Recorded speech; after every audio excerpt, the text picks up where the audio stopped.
Good morning, and most of you need to hear this. And you need to hear this, so stick around.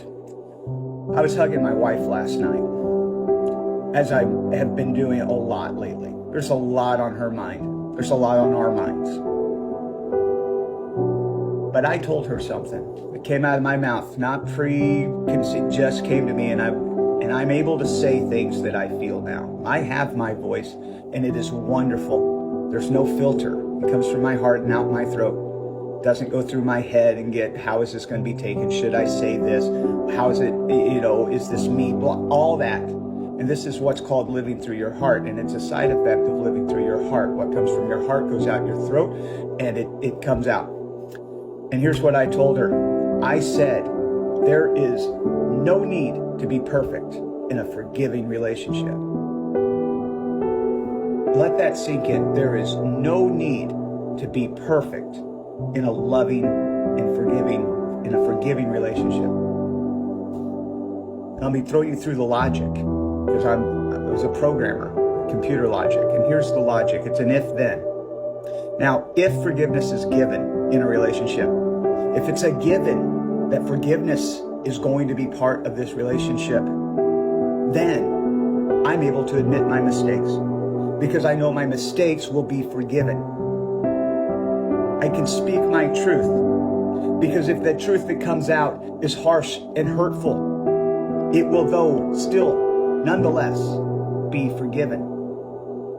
Look, you don't want to be perfect, and I tell you that from experience. Being perfect leads to a few things, because if you're less than perfect, here's your pitfall.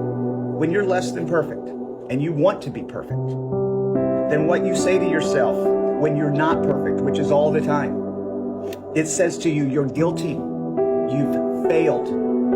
And for me, these are not okay feelings. And if you followed me, you know I want to go from not okay to okay, and that's called being better.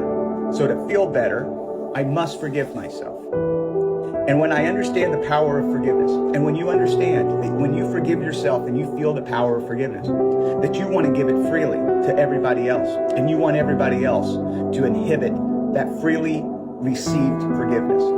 So again, there is no need to be perfect in a forgiving relationship. But how many relationships are there in the world that are forgiving? You'll find probably very few. So the one that you have control over is the one within inside you. And so if you can learn to forgive yourself, that's the step, and that is a beneficial thing for all of society. So you'll stop preaching to others to forgive when you exemplify your own internal forgiveness. It's a lot to take in. I hope you understand it, and I hope it gives you some relief and comfort today. And go out there, if you can, and forgive. Find the times when you're guilty and forgive yourself, because guilt is not a productive emotion. Transmute it into love. Forgiveness will get you there.